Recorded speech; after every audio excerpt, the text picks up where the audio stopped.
In this video, I'm reviewing the Hearing Assist ReCharge Plus Bluetooth hearing aids that you can find at Walmart and Walmart.com.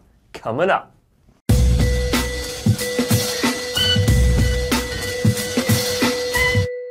Hi guys, Cliff Olson, Doctor of Audiology and founder of Applied Hearing Solutions in Phoenix, Arizona. And on this channel, I cover a bunch of hearing-related information to help make you a better informed consumer. So if you're into that, make sure you hit that subscribe button.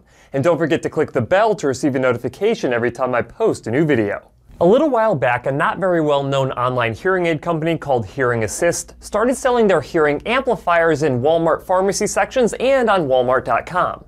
Despite being in business since 2008, Hearing Assist went largely under the radar until their commercials talking about high cost of hearing aids and greed of the hearing aid industry became more popular. But since they've figured out a way to get their products on the shelves at Walmart, I figured now was a good time to go ahead and check them out and see how well they actually perform as a hearing aid. So I took a trip to my local Walmart, where Arizona is one of those states that you can purchase these devices in a store. However, my first trip to Walmart in December of 2019 was unsuccessful because all of the products were sold out. My second trip to Walmart in March of 2020 was also unsuccessful. They did have the Hearing Assist ReCharge, but they did not have the Bluetooth version of the product that I wanted for this review. Since the Walmart pharmacy staff was not familiar with these devices at all and they didn't know when these devices were going to be back in stock, I went ahead and ordered this product from Walmart.com. It only took a few days for me to get these devices in the mail from Walmart.com. And after I got them, I was able to take them through a very lengthy and in-depth review, and I'm going to start that review with the unboxing.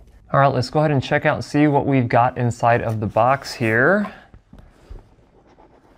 There we go. So we have a user manual there to start. There is a registration card. These do come with a 1-year warranty, so fill out that card and send it in.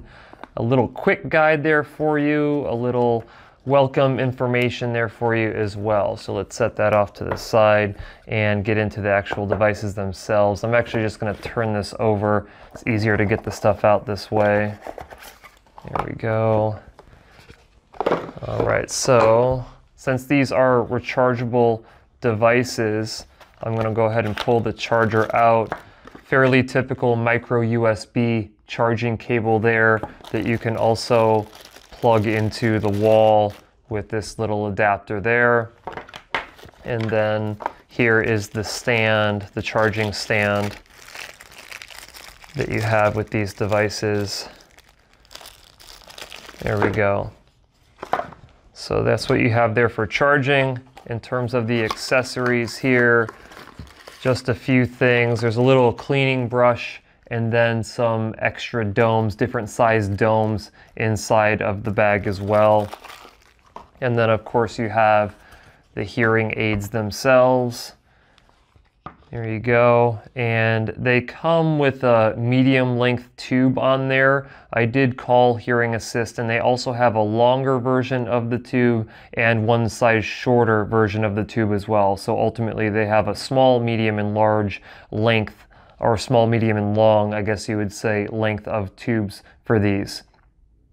On the hearing aids themselves, they have the charging contacts there on the bottom, and then they have a push button that is used for turning the hearing aids on and cycling through different programs as well. They have dual microphones, so there is a rear microphone here, and then there's a front microphone right there underneath where this tube screws into the hearing aid. The tubes do have a retention filament right there, and then of course they have a dome pre-attached on the end of the hearing aid.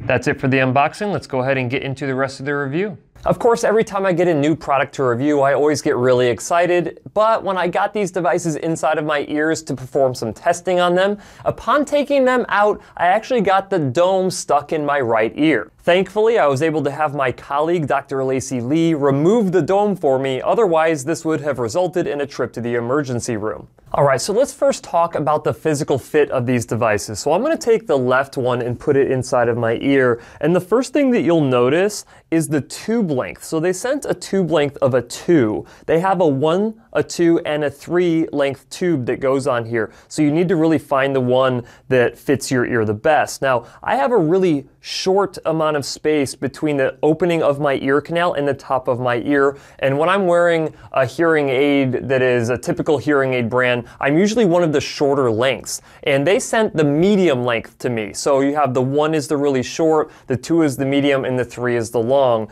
They send all of their products, or all of their products have a length of 2, so that medium length inside the box. And this is basically what it looked like on my ear. And as you can see, that tube is too short on me. That device should be sitting further back on my ear rather than being pulled so far forward. And these little filaments right here, if you can see that, these guys stick out of my ears like crazy. I almost want to cut them off, but then if I cut them off, then the dome starts working its way out of my ear. So it's not really a perfect fit. You can go back to Walmart into the pharmacy section and get longer tubes if they have them in stock, or you could get shorter tubes if you need a shorter tube. But for me, I actually called Hearing Assist and they mailed me a pack for free because they would normally cost around 10 bucks.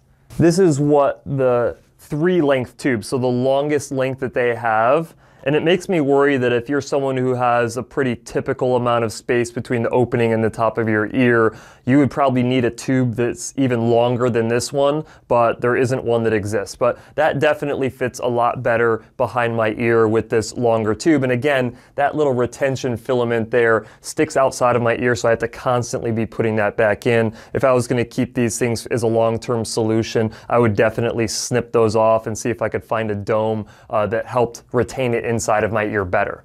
All right, I also want to give you a perspective of what these Hearing Assist hearing aids look like compared to a more traditional receiver in canal hearing aid that you would get from one of the major manufacturers. So let me go ahead and give you a side-by-side comparison with those.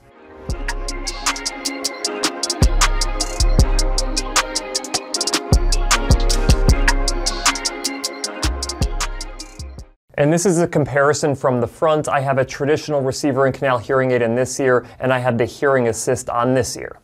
All right, so having issues with the dome getting stuck in my ear and the tube lengths being too short, this review got off to a little bit of a rocky start, but let's go ahead and continue on, and let's talk about some of the features inside of these devices. Hearing Assist has 2 different types of behind-the-ear hearing aids. They have the Hearing Assist ReCharge that retails for around 500 bucks, and they have the Hearing Assist ReCharge Plus Bluetooth that retails for closer to 600 bucks. The main difference, of course, is that the Bluetooth version also uses an app, so you can use that app to adjust the volume, so you don't need a volume wheel on the Bluetooth version of these devices. The app also comes with this hearing check feature that allows you to self-optimize the hearing devices based on your hearing loss. Both types of devices are, of course, rechargeable, and they require a 3-hour to 3.5-hour charging time. When charging, the push buttons will be blue. When done charging, the buttons will turn to green. They are expected to give 18 hours on a full charge, which is adequate in most cases. They are supposed to be able to provide up to 43 decibels of amplification, feedback suppression, and advanced layered background noise reduction.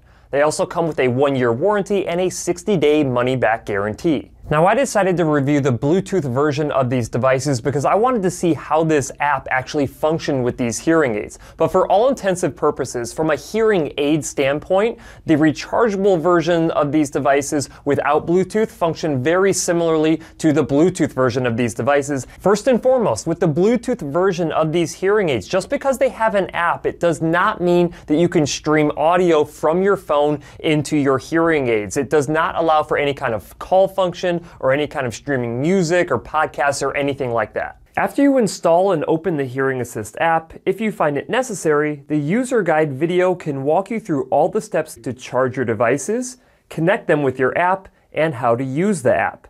The first thing you will need to do to connect the devices is turn them both on and click the Search for Device button.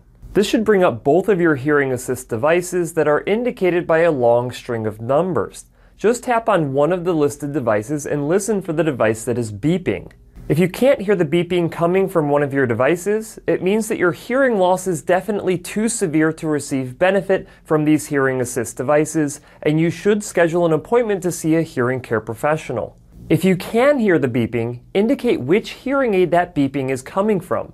Make sure that you identify the correct hearing aid, otherwise everything you do through the app will be backwards. Once correctly identified, you can rename the devices if you like. The next step is to perform the hearing check. You can either use your hearing assist devices or a pair of headphones or earbuds. I, of course, recommend that you use the hearing assist devices for this test. Environmental noise can make or break this test, so make sure that you find a quiet area to complete the hearing check. It will give you an indicator of whether or not the environment is quiet enough. This feature will test your hearing sensitivity via air conduction at 5 different frequencies per ear, starting with the left ear. Once you complete this hearing check for both ears, it will show you a graph that looks similar in appearance to an audiogram at 500 Hz, 1000 Hz, 2000 Hz, 3000 Hz, and 4000 Hz.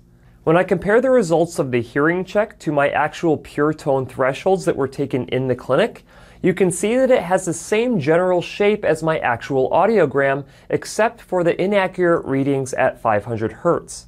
Based on my actual thresholds, it would appear that the 50% score would roughly correlate with my 60 dB HL threshold at 2000 Hz. Nevertheless, after completing the hearing check, we can either choose to optimize our hearing devices to take the hearing check into account, or choose not to optimize our devices.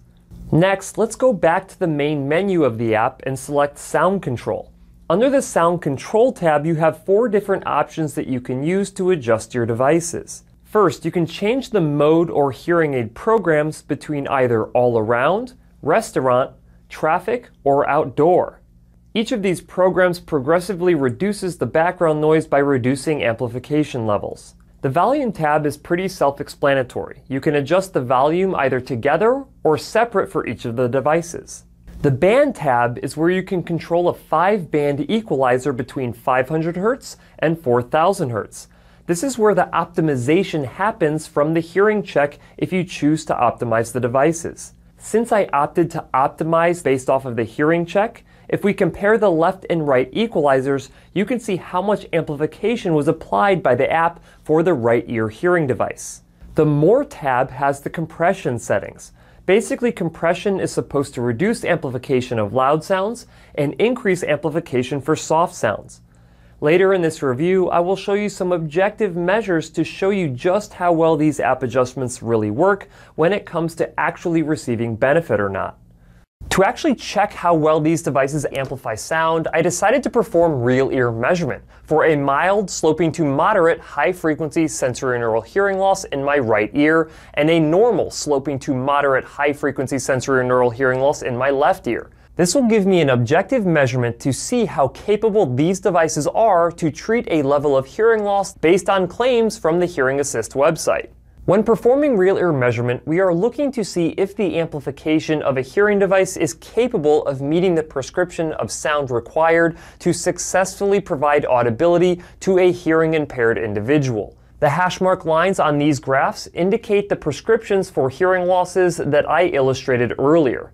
The solid lines indicate the amount of amplification that the hearing aids are producing. Ideally, we would like to see the solid line overlap with the hash mark line. The purple curve that you see here indicates the default level of amplification before using the app to make adjustments to the programming of the hearing aids. As you can see, the solid curve does not match the hash mark prescription curve very well. There is a huge gap between what the hearing aids are giving in the high frequencies and what is required to overcome a moderate high frequency hearing loss. And this is unfortunate because this is the primary area required to achieve better clarity and speech intelligibility. The green curve is my attempt to match the prescription using the equalizer inside the Hearing Assist app. After numerous attempts, this is as close as I could get to these prescriptions. There are definitely some areas of over-amplification and still areas of under-amplification. Interestingly enough, the app also allows us to adjust compression settings, which means that we should be able to reduce the amount of amplification given to loud sounds to make them more comfortable, and increase amplification given to soft sounds to make them more audible, and do this all at the same time. While compression does reduce the amount of amplification given to loud sounds, it does not increase soft-level sound amplification, which is very unfortunate because most individuals with hearing loss struggle the most with hearing and understanding soft-spoken individuals. Okay, so from an amplification standpoint, these devices run into the same exact issues that you would typically see from other devices that are sold over the counter or online. They tend to over-amplify the mid-frequencies and under-amplify the high frequencies. So they typically give you this perception that things are louder, but not necessarily clearer. And if you're like anybody else with hearing loss, you're typically looking for more clarity, not necessarily more volume.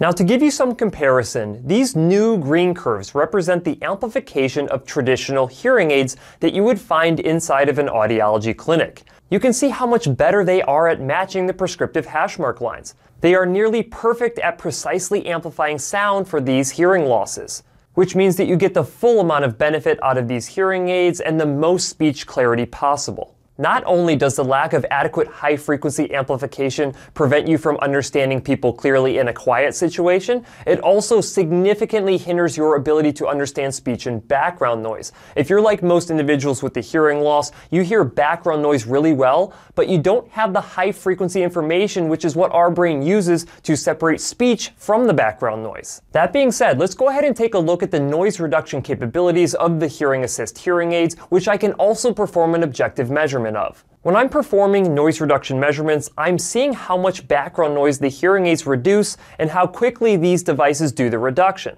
At first, I thought that these devices did no noise reduction at all. However, I finally realized that they do perform noise reduction, they just take significantly longer than a standard hearing aid to start the reduction. I'm not sure exactly what Hearing Assist means by advanced layered noise reduction, but whatever it does, it appears to slow down the reduction time of the devices to background noise, but at the end of the day, it does look like it gives you about 6 decibels of background noise reduction.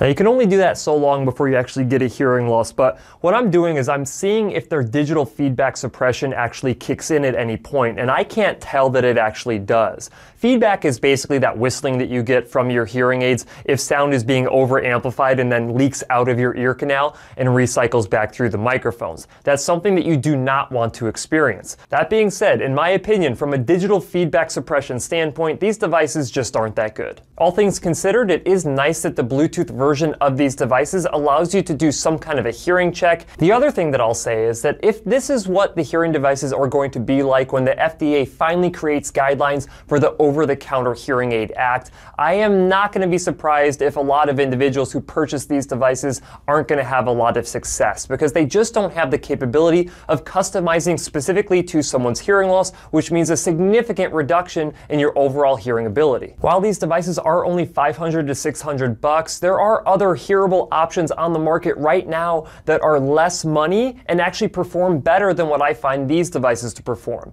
And at the end of the day, they seem like they're a good deal in comparison to traditional hearing aids, but they still won't give you anything close to the level of performance. So if you're someone who just cannot afford hearing treatment inside of a local hearing clinic, that is totally okay. Go ahead and put the Hearing Assist hearing aids on your list of devices to check out. However, do not rule out other cheaper options as well, because you might find another option that actually works better than what these do.